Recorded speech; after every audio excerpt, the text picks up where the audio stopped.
What is good, Ninja? OG over here from Player Essence, and welcome to another PE News video. Today, we have some awesome information talking about how Metal Gear Survive kind of flopped in Japan. Wanted to make sure I brought that up. A weird collaboration with Final Fantasy 15 and The Sims 4, and Horizon Zero Dawn sells big. So let's go ahead and get right into today's news. And we're starting off with the Media Create sales charts from February 19th, 2018 through February 25th, 2018. I wanted to talk about this not because of all the different sales here, because it's generally just a slow period in terms of console sales. Nintendo Switch was #1 with nearly 40,000 units sold. PlayStation 4 was #2 with around 34,000 units sold or so, almost 35,000 units. So slow January / February period. Obviously, it's going to move into the second quarter here. We're gonna get some bigger games like Kirby coming out and stuff like that, but either way, that was that. I want to talk about Metal Gear Survive in Japan. So apparently Metal Gear Survive launched recently. Obviously you guys have been watching it. I was watching the game on Twitch. Obviously a lot of people have been talking about this game. It's been pretty controversial. I've been watching the game on Twitch to kind of form my own opinion, and I still don't understand what the point of the game is. It seems like it's a tower defense style of Metal Gear game. I mean, with weird stuff from Metal Gear Solid 5 that you can do. Like, they just kind of took the Metal Gear Solid 5 engine, the gameplay mechanics, and just said, okay, here's tower defense. Kind of put those two together. There's some weird stuff like paying for save slots, which Konami's actually no stranger to. They actually did that more than like, what, a decade ago when it came to Metal Gear Online. You got to pay for extra characters and that. So that's nothing new. That's classic Konami, man. They've been doing that. They're like a long time veteran of stuff like that. But overall, Metal Gear Survive in the Japanese charts, it debuted #3, but it only sold 31,359 units. Now, I'm looking at the sales of that, and for a Metal Gear game, or a game that has Metal Gear in its name, that's probably the worst selling Metal Gear game to debut in Japan in the past like 10 years, 15, something like that. Even like the PSP Metal Gear games, like the Acid and all the stuff that came out there, all of those were like way better sellers. So some people were saying, how did it chart so high? But at the same time, you have to look at the sales comparison to the franchise, and that's where I'm looking at the game at, and that's not really impressive at all. 31,000 units. Metal Gear is a big seller. It's supposed to be selling like 100,000 units plus, and this is nowhere near that. So this is definitely a failure when it comes to things, and Konami's probably going to recoup the costs and everything when it comes to people buying microtransactions, people doing all that stuff. So the small dedicated base of people that are willing to spend their money foolishly on this game, they're going to recoup the costs from there and make money from there. They knew exactly what they're doing with this game. They knew this game wasn't going to be a massive seller. They knew it wasn't going to go out there and do all this stuff. I mean, it's an always online title. I mean, it's just, there's just so many issues with the game, but Konami already knew what they were doing. They know exactly what they're doing and what they needed to do in order to get the cost back from this game. So it is what it is there. Moving on to some of these other charts here. Monster Hunter World is still #1. It sold another 53,000 units plus. Sword Art Online Fatal Bullet was at #13, and it sold another 6,027 units. That's nearing 100,000 units in Japan. Splatoon 2, Mario Kart 8 Deluxe, Legend of Zelda Breath of the Wild, Super Mario Odyssey, Mario plus Rabbids Kingdom Battle, Bayonetta 2, 1-2 Switch were all the Nintendo Switch games in the top 20. So solid sales all around there. So what do you guys think about Metal Gear Survive when it came to its sales in Japan? Kind of how it flopped here. In addition to some of these other sales, let me know your thoughts in the comment section below. All right, and moving into the next article here, we have a very weird collaboration with Final Fantasy 15 Windows Edition Origin purchases that will include a Sims 4 costume, or Sims 4 costumes.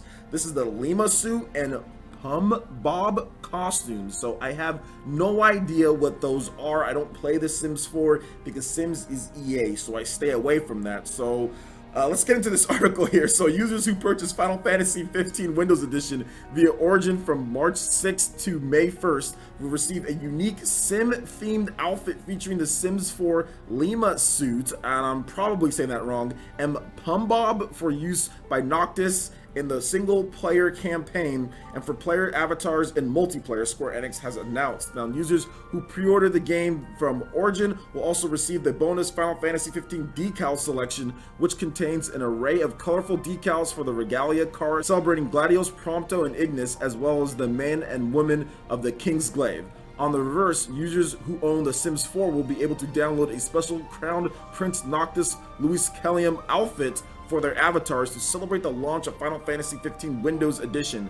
Final Fantasy 15 is available now for the PlayStation 4 and Xbox One, Final Fantasy 15 Royal Edition for the PlayStation 4 and Xbox One, and Final Fantasy 15 Windows Edition for the PC will launch on March 6th, which will include all the downloadable content released for the base game, as well as a number of new features as well. It's almost a different game, and this is probably the weirdest collaboration. People were kind of freaking out, at least some people, were about the Assassin's Creed collaboration with Final Fantasy. Now, this is probably the weirdest. We got the other day about the whole PC Windows Edition. You can have Gordon Freeman with that. In terms of if you buy the game off Steam, there's some costumes with that. So this is weird. Obviously, Square Enix is just trying to recoup costs and make as much money as possible. That's why you're seeing all these weird collaborations. If they're paying for the advertisement, I'm not really sure what's going on. I'm kind of confounded at this whole Sims and Origins and all this stuff like that. I mean, it's already Origins, so I mean, I'm already gonna stay clear away from that. Steam is much better. But then also these stupid looking costumes while we're at it. I mean, is there a crossover between people who like The Sims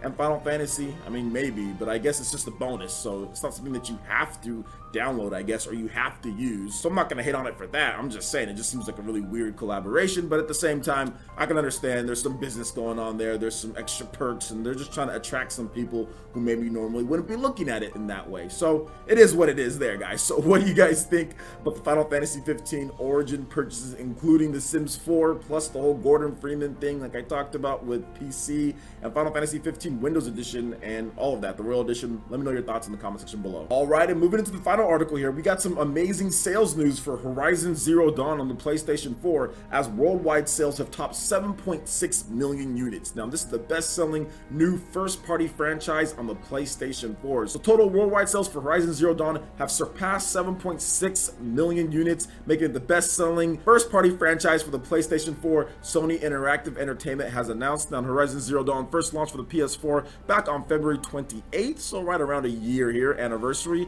to widespread critical acclaim, and has won numerous industry awards. Except for at the Game Awards, it didn't really win much there, but it still won a lot of awards at other places. Now, Sony also commented on this as well in terms of Guerrilla Games. So here's what Sean Layden had to say on the matter. Quote, "We are incredibly grateful that Horizon Zero Dawn and Horizon Zero Dawn The Frozen Wilds have been received so positively by so many gamers, and is a testament to the fantastic work of the entire team at Guerrilla. The combination of beautiful storytelling and great characters with excellent gameplay mechanics has resonated well with the fans and has led to the exceptional sales milestone." Here is what one of the co-founders at Guerrilla Games had to say. Quote, "We had a huge ambition for Horizon Zero Dawn, and as we approached the launch, we knew people were excited, but to see sales of this volume is truly mind-blowing. Since launch, millions of players have joined Aloy on a quest to discover the secrets of the old ones. Hope they enjoy playing Horizon Zero Dawn as much as we enjoyed making it." So Horizon Zero Dawn is still a game that I need to actually get all the way through. I actually played it just a bit, and I need to go back through and actually play through the whole game with the DLC, The Frozen Wilds. I'm kind of waiting for a little bit of like a $29.99 Best Buy special on that one. Then I can get it for $23. So I'm just kind of waiting for that sale because I know it's coming. We've got Easter coming up here. We've got some other holidays that I know they're going to come with discounts. So I'm going to wait a little bit more to get through all of Horizon Zero Dawn. Plus I have stuff like Sword Art Online Fatal Bullet and also Xenoblade Chronicles 2 that I'm wrapping up very soon. I should finish that game this week. So I will get into Horizon Zero Dawn in terms of everything that game has to offer because I know it's a cool game, but this is a big milestone for them. So shout outs to Sony and Guerrilla Games for this one, man. They had a goal as far as what they wanted to do, and a lot of people went out there and picked it up. There's 70 million plus PS4s out there, so reaching these numbers was definitely comfortable for them. So what do you guys think about Horizon Zero Dawn topping 7.6 million units worldwide? Let me know your thoughts in the comment section below. All right, Ninja, that wraps it up for this video here. Go ahead and check out the links in the description below. We've got Facebook, we've got Twitter. Go ahead and give us a like and a follow on our social media. Really helps us spread the content of Player Essence across the interwebs in addition to YouTube. Also, make sure you check out our Patreon, Twitch, and YouTube live gaming page, and consider supporting Player Essence. When you do so, it gets you access to all sorts of cool benefits, perks, rewards, and emotes via YouTube sponsorship. So check out the link in the description below. Consider supporting Player Essence right here on YouTube. Hit that like button if you did like this video. Lets me know you guys want more content like this going forward in the future. And subscribe to Player Essence for the latest RPG, Japanese, and Nintendo gaming news. Thank you so much for watching, and we'll catch you for the next video. Peace.